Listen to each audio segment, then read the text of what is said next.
যে একেবারে সয়লাভ নাকি হয়ে গেছে শাহবাগ চত্বর। আহত যুদ্ধ কি বলে এই যে আন্দোলনের মধ্যে দিয়ে আহত যারা, তারা তাদের আত্মীয় স্বজন বন্ধু বান্ধব সবাই মিলে সেখানে অপেক্ষা করেছেন। তাদের কিছু দাবি দাও আছে, যেটা গতকাল দুপুরবেলা হয়েছে, আপনারা দেখেছেন যে দুটো হসপিটাল থেকে, পঙ্গু হাসপাতাল এবং ওইখানে একটা ন্যাশনাল ইনস্টিটিউট আছে, সেই জায়গা থেকে বেরিয়ে তারা যেহেতু ওইখানে স্বাস্থ্য উপদেষ্টা ভিজিট করতে যাবেন, তার সাথে কথা বলতে চায়। তাদের দাবির মধ্যে আছে সুচিকিৎসার ব্যবস্থা করা, আর্থিক সহায়তা দেওয়া, নামের লিস্টগুলো ঠিকমতো করা হয়েছে কিনা সেটা দেখা। মানে আমি প্রথমে আপনাদের বলি, আমার কাছে মনে হচ্ছে যে বেশ বড় রকম সংকটের মধ্যেই পড়ে যাচ্ছি আমরা দিন দিন। আমি আবার বলি, বেশ বড় রকম সংকটের মধ্যে পড়ে যাচ্ছি অথবা পড়ে গেছি। কারণ মানে এরকম হয় না যে ওই ঝিকে মেরে বউকে শেখাতে হয়, কিন্তু সেরকম তো শেখাতে পারছেন না। আপনি যাকে এখন শেখাবেন, তাকে শেখাতে গেলে যদি তার আঘাত বড় হয়, তাহলে আমাদের উপরে সে আঘাত লাগতে পারে। অবাক লাগে আমার, কত সমস্ত আশা আকাঙ্ক্ষা নিয়ে দেশের মানুষ ডক্টর ইউনূসের মতো এত বড় একজন ব্যক্তিত্বকে প্রস্তাব করে বিদেশ থেকে ডেকে এনে রীতিমতো সম্বর্ধনা দিয়ে দায়িত্ব দিল। উনি এই 1000, 10, 15, 20 আহত যে সমস্ত বীর যোদ্ধারা শৈলতন্ত্রের বিরুদ্ধে, ফ্যাসিবাদের বিরুদ্ধে এত বড় আত্মত্যাগ করে তাদের পরাজিত করলেন, তাদের চিকিৎসার ব্যবস্থা করতে পারেন না। ওনাকে সবাই বলে উনি খুব বড় পারফর্মার, করে দেখিয়েছেন, গ্রামীণ ব্যাংক করে, ক্ষুদ্র ঋণ করে, গরিব মানুষের উপকার করে, এগুলো অনেক রকম কথাবার্তা, যার জন্য নোবেল পেয়েছেন। এখন আবার নতুন করে তিনি করছেন সোশ্যাল বিজনেস, এটাও নাকি সারা দুনিয়ার লোকজনের মধ্যে অনেক আকর্ষণ তৈরি করেছে। কিন্তু বাংলাদেশে ক্ষমতা নেবার পরে বা ওনারা পছন্দ করে দায়িত্ব পাওয়ার পর থেকে 100 দিনেরও বেশি হয়েছে।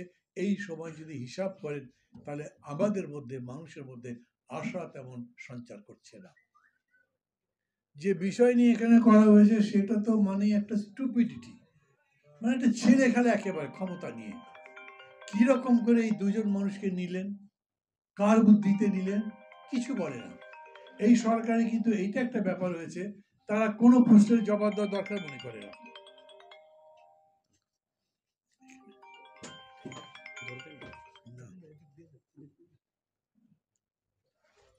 তারা কোনো প্রশ্নের জবাব দেওয়া দরকার মনে করে না। এই জন্যে আমি বলছি, ধরেন এই যে আমরা সবাই বলছি, এই দুজন মানুষ বিশেষ করে কি করে আসলো উপদেষ্টা পরিষদে, কার পছন্দ, কে তাদের নাম প্রথম বললেন?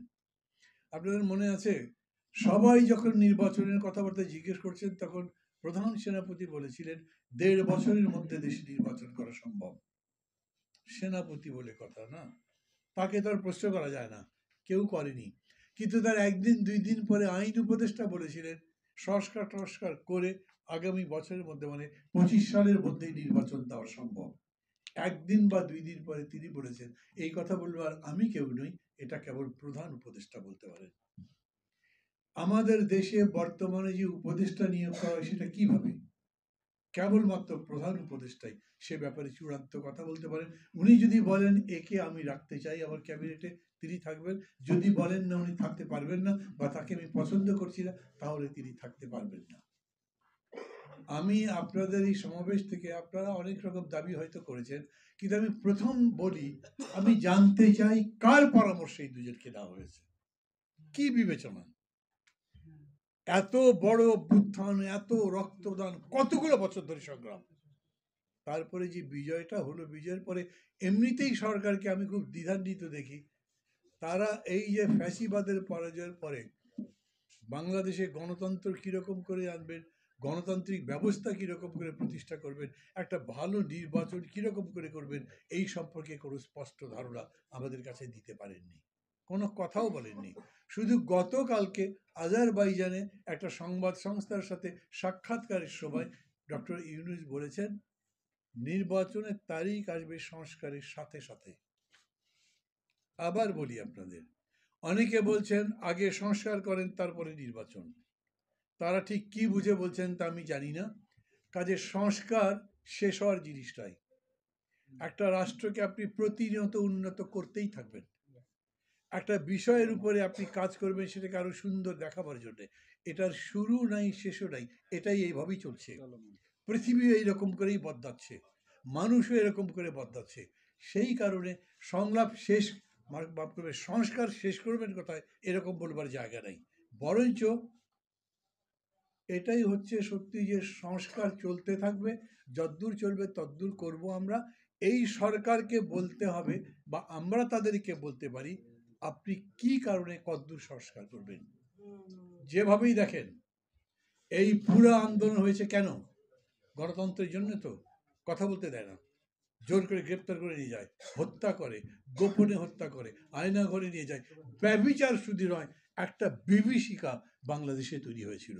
আমরা তার থেকে মুক্তি চেয়েছি। নির্বাচনটা ধ্বংস করে দিয়েছিল। আমরা বলেছি এরকম নির্বাচন আবার হতে হবে যেটা সবার কাছে গ্রহণযোগ্য। এটাই তো মূল।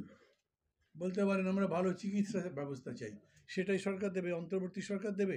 আমরা যখনই বলছি এই সরকারের পদত্যাগ চাই, মানে আওয়ামী লীগ আমলে, আমরা জানি যে সাথে সাথে আর একটা নির্বাচিত সরকার আসবে না, একটা অন্তর্বর্তী সরকারই আসবে। আমরা বলেছি অন্তর্বর্তী সরকার, অনেকেই বলেছিলেন কেয়ারটেকার গভর্নমেন্ট বলি, কিন্তু কেয়ারটেকার সরকার বলিনি। কেন? কেয়ারটেকার সরকার মানে 3 মাসের সরকার। 3 মাসের মধ্যে সে সব কিছু করতে পারবে? নাও পারতে পারে, কারণ এর আগের কেয়ারটেকার সরকার 3 মাসে পারে নাই, 2 বছর লেগেছিল। আর এখনকার পরিস্থিতি দেখেন, এই বিগত সরকার পুরা প্রশাসনকে নিজের দলীয়করণ করবার জন্য এতই অন্যায় অত্যাচার করেছে যে পুলিশ বাহিনী শুধু টাকা কামাই করাইকে মনে করেছে তাদের কাজ।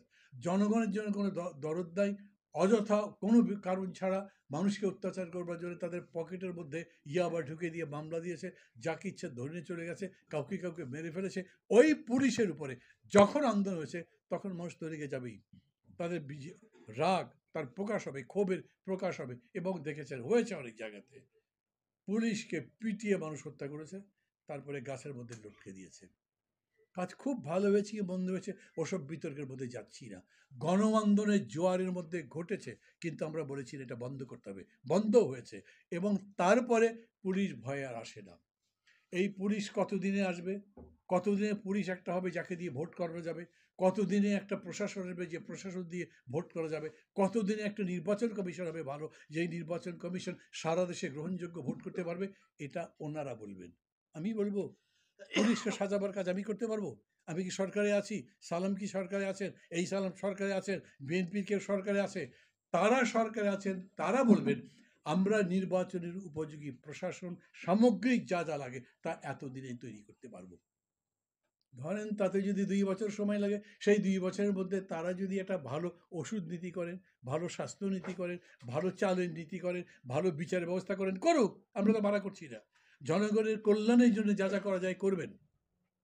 কিন্তু প্রধান কাজ কি আপনার? প্রধান কাজ হচ্ছে আপনি গণতন্ত্র নির্মাণ করবার জন্য একটা গ্রহণযোগ্য নির্বাচনের ব্যবস্থা করবেন। বিএনপির কোনো কোনো নেতা আমি বলেছি মাঝে মাঝে, ভাই আপনারা এমন এমন টাইমে এমন কথা বলেছেন লোকজন একটু ভুল বুঝেছে, কিন্তু তাদের দাবি তো ঠিক ছিল।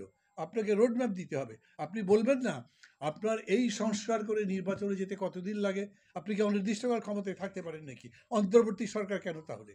অন্তর্বর্তী সরকার মানেই হলো একটা সরকার থেকে আর একটা সরকারে যাওয়ার মধ্যেকার সময়। তার একটা সরকার কতদিনে যেতে পারবেন? বলবেন না আপনি? আপনিই তো আছেন, আমি তো বলবো না। ওনারা এইটা এখন পর্যন্ত বলেননি। আমরা বললাম যে আপনারা পারছেন না, অনেকগুলো সমস্যা হচ্ছে। এই যে আহত যারা, যাদের জীবন গেছে, এদের ক্ষতিপূরণ দেওয়া, তাদেরকে সাহায্য করা, তাদেরকে চিকিৎসার জন্য সাহায্য দেওয়া, এগুলো দিতে পারছেন না কেন? কতগুলো লোক হয়েছে, আহত আছে, এখন হসপিটালে কতগুলো আছে? লিস্ট যদি করে গেলে 15,000। আচ্ছা 1 কোটি টাকা করেও যদি দেন, খুব সরাসরি আমি বলি, এই আহত লোককে যদি 1 কোটি টাকা করেও দেন, অনেক বেশি বলছি, বলতে পারি, কিন্তু তাহলে কত হবে? 15,000 কোটি টাকা, 7 লক্ষ 8 লক্ষ কোটি টাকার বাজেট আমার দেশে। যারা দেশ রক্ষা করলো প্রায় জীবন বাজি রেখে, তাদের এই টাকা দিতে আপনাদের এত সময় লাগবে কেন? এত গড়িমসি কেন? কেন পারলেন না? সেই জবাব তো আমি চাইতে পারি এখন। সেই জবাব চাইলে যদি আপনার মনে কষ্ট হয়, আপনি জবাব দিতে না পারেন, তাহলে বলছি আপনি আমার কথার জবাব না দিলেও জনগণের কথার জবাব আপনাকে দিতে হবে। একইভাবে এই কথা বলছি, কেন এরকম 2 জন লোক উপদেষ্টা পরিষদে গেল, তারও জবাব আপনাদেরকে দিতে হবে। আমাদের একটা সমস্যা হয়েছে কি, যখনই সরকারটা আসছে, আমাদেরই সরকার তো, আমরাই প্রস্তাব করেছি, আমরা বলেছি আমরা বলেছি যে ঠিক আছে এই সরকারকে আমরা সমর্থন দেব। আমি আমার কথা বলছি ভাই, আমি সব সময় বলেছি এই সব সমর্থন নিঃশর্ত নয়, আপনি ঠিক মতো চলবেন তাই সমর্থন করব। আমরা বিশ্বাস করি যে আপনারা এতদিন রাজনৈতিক ক্ষমতার লড়াই ছিলেন না, অতএব আপনারা ক্ষমতা দখলের চেষ্টা করবেন তার দরকার নেই। ডক্টর ইউনূসকে আমি সামনাসামনি বলেছি, উনি আমার শিক্ষক, আমি প্রায় সময় বলি, তার সাথে আমার সেরকম সম্পর্ক আছে। আমি বলেছি আপনি কি আরও বেশি দিন ক্ষমতায় থাকার ধান্দায় আছেন নাকি? বলে কি বলো? আমরা বললাম এই কারণে যে আপনি তো অনেক বড় মানুষ, বাংলাদেশের প্রধান উপদেষ্টার চাইতে ডক্টর ইউনূস ব্যক্তিগতভাবেই অনেক বড়। এই জন্যে আমি বিশ্বাস করি, মানুষ বিশ্বাস করে যে আপনি ক্ষমতার জন্য ধান্দাবাজি করবেন না। বলে না, করবো না তো, আমি দিয়ে দিতে চাই ক্ষমতা যত তাড়াতাড়ি। ওখানে গিয়েও বলেছেন, আজারবাইজানেও বলেছেন আমরা যত তাড়াতাড়ি নির্বাচন দিতে পারি সেটার চেষ্টা করব। তাই যদি হয় তাইলে সেই কাজগুলো করেন। আমি ওই বিষয়ে যাবো না, কারণ ওটা লম্বা কথাবার্তা। কনস্টিটিউশন চেঞ্জ করবেন, কনস্টিটিউশনে এক একজন এক এক রকম প্রস্তাব দেবে, সেগুলো মিলাবেন কীরকম করে? কারোর সাথে তো কথাই বলেন না। আমি কি চাই আর সালাম কি চাই জানেন না তো। তাহলে আমার আর সালামের মধ্যে ঝগড়া লাগলে আপনি মেটাতে পারবেন? আমরা দুজন ঝগড়া করলে সেই সংস্কার করতে পারবেন? অবশ্যই সংস্কার বলেন যাই বলেন, এই অন্তর্বর্তী সরকার চাপিয়ে দেওয়ার ক্ষমতা রাখে না। তাদেরকে